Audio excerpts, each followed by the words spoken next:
வணக்கம் மக்களே, இன்றைக்கி என்னோடய மார்னிங் எப்படி போச்சுன்னு விலாகாக பார்ப்போமா? அதுக்கு முன்னாடி இந்த மாதிரி விலாக்ஸ் ரொட்டீன்ஸ்லாம் பார்க்க என் சேனலை சப்ஸ்கிரைப் பண்ணிக்கோங்க. 6 o'clock வேக்கப் ஆகிட்டேன். ஏர்பன் போட்டுட்டு எங்கள் வீட்டுக்கு போயிட்டு ஃபேஸ் வாஷ் பண்ணிவிட்டு ப்ரஷ் பண்ணிவிட்டு கிச்சன் போனால் மோசமாக இருந்துச்சு. அதனால் கொஞ்சம் கொஞ்சமாக க்ளீன் பண்ணி முடித்தேன். இதுக்கே 10 minutes போயிடுச்சுங்க. அட் லாஸ்ட் எல்லாமே க்ளீன் பண்ணிவிட்டு குக்கிங் ஸ்டார்ட் பண்ணிட்டேன்.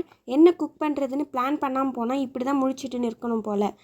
அப்புறம் குக்கிங் ஸ்டார்ட் பண்ணிட்டேன். என்னென்ன செஞ்சேன்னா, போனதும் சீரகம் கொஞ்சம் வாட்டரில் சோக் பண்ண வச்சுட்டேன். மார்னிங் எனக்கு சப்பாத்தி டொமேட்டோ கறி, ஆஃப்டர்நூனுக்கு டொமேட்டோ ரைஸ் ப்ளஸ் வத்தல், பிரேக்கில் குடிக்க ஆரஞ்ச் ஜூஸ் போட்டுக்கிட்டேன். ஸ்நாக்ஸ்க்கு வேர்க்கடலை வறுத்துட்டு லைட்டாக ஆயில் சால்ட் சில்லி பவுடர் போட்டுக்கிட்டேன். இது எல்லாம் செஞ்சுட்டு முடிக்கவே 7:10 ஆகிடுச்சு. டுடே ஃப்ரைடே வேறு, ஸோ வாசல் கழுவிட்டு ரெடியாக பாட்டி வீட்டுக்கு வந்துட்டேன். அங்கே ரெடி ஆகிட்டு 7:50 போல் ஸ்ட்ரீட் என்ட்ரன்ஸில் இருக்கிற கோவிலுக்கு போயிட்டு வந்துட்டு லன்ச் பேக் பண்ணி எடுத்துகிட்டு 8க்கு பஸ் ஸ்டாப் கிளம்பி போயிட்டேன். ஒரு வழியாக 8:25க்கு காலேஜ் பஸ் வந்துச்சு. மார்னிங் பிரேக்ஃபாஸ்ட் சாப்பிட டைமே இல்லாததுனால பஸ்ஸில் தான் சாப்பிட்டேன்.